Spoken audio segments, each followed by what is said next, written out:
everybody's favorite part. We're talking about conditioners because this is where the magic happens, right? With moisture retention.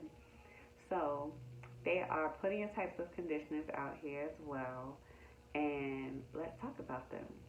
So, you have your basic conditioner, right? Like your total, like, rinse out.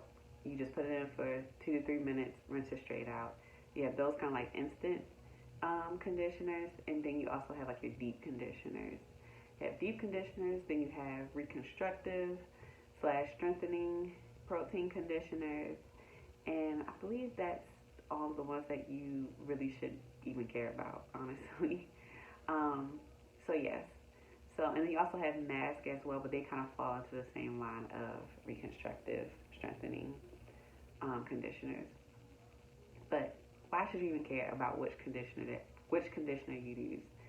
So very similar to what we talked about and discussed in my shampoo videos, the same applies for conditioners as well.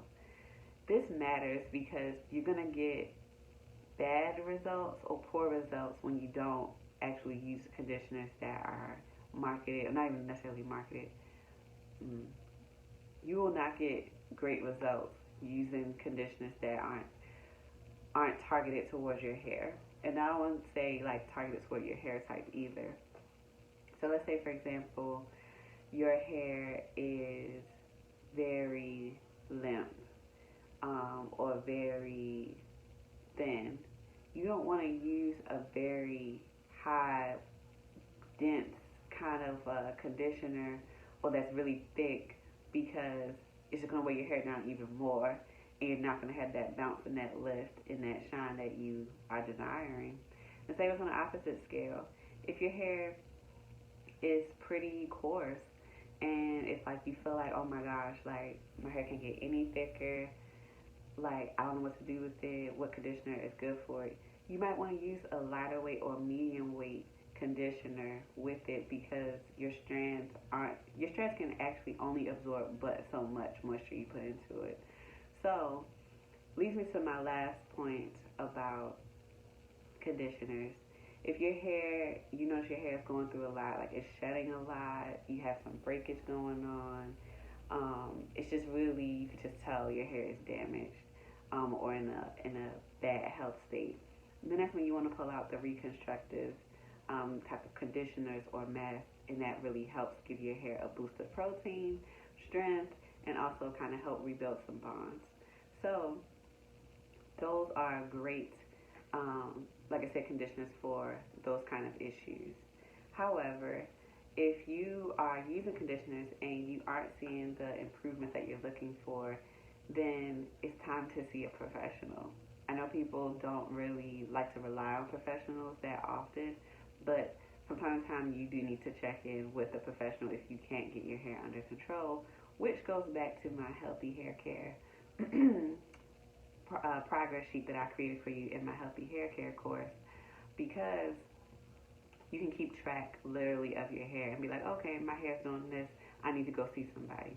The same way it would be if you like, okay, I've had this cold for 2 weeks. I need to go to the doctors. I didn't try all the tricks I know and it's not improving. I need to go to the doctor. The same applies with your hair. You need to see a professional in certain cases. So I hope this helps. I'm going to give you a couple of tips as well to kind of see if you have a good conditioner or not. So a trick that I like to use is also, let's say you are in Sally's or whatever, or Target, and they have a tester product out there for you to kind of like touch and smell or whatever. If you use a conditioner and you take a little bit and put it on the back of your wrist or the back of your hand, and it doesn't absorb into your strands, I'm sorry, it doesn't absorb into your skin, it's not going to absorb into your hair. So, like I said, try if you see stuff or see conditioners that just literally just stay on the surface and never just stuck right there, then it's probably going to do the same thing to your hair. So, like I said, those will be very helpful tips. And then also what I wanted to let you know too is that there's a couple of things, a couple of hacks that I want to tell you about that you kind of don't have to fall into. When you are deciding, okay, this week I'm doing a deep conditioner, whatever, you can use an instant conditioner as a deep conditioner.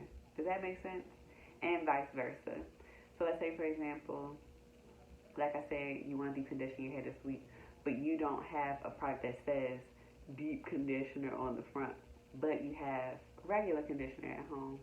Use that as a regular conditioner. Use that as a deep conditioner. So you're still going to apply it to your hair, still take your time, brush it through, comb it through, finger it in, put your cap on, sit under the dryer, or if you have one of them heated caps, you can still use the same thing and still get great results. Also, if you are choosing to actually use a deep conditioner that says deep conditioner on the front, I saw this before where I saw a person use instant conditioner first, rinse it out her hair, and then apply the deep conditioner. You do not have to do that. If you are choosing to use an actual deep conditioner, as soon as you're finished with the shampooing process, put in the deep conditioner. This is honestly, y'all, like I said, I just want to help y'all not have to overcomplicate things and make things longer than what they have to be, and also still get great effective results. So I hope that was helpful. Share it with somebody, let somebody know, so you don't keep wasting your money or your good products. So we will be moving on to the next video. And like I said, don't forget to, if you haven't already, to go back and get that healthy hair care progress sheet to help keep you on the right track. See you later.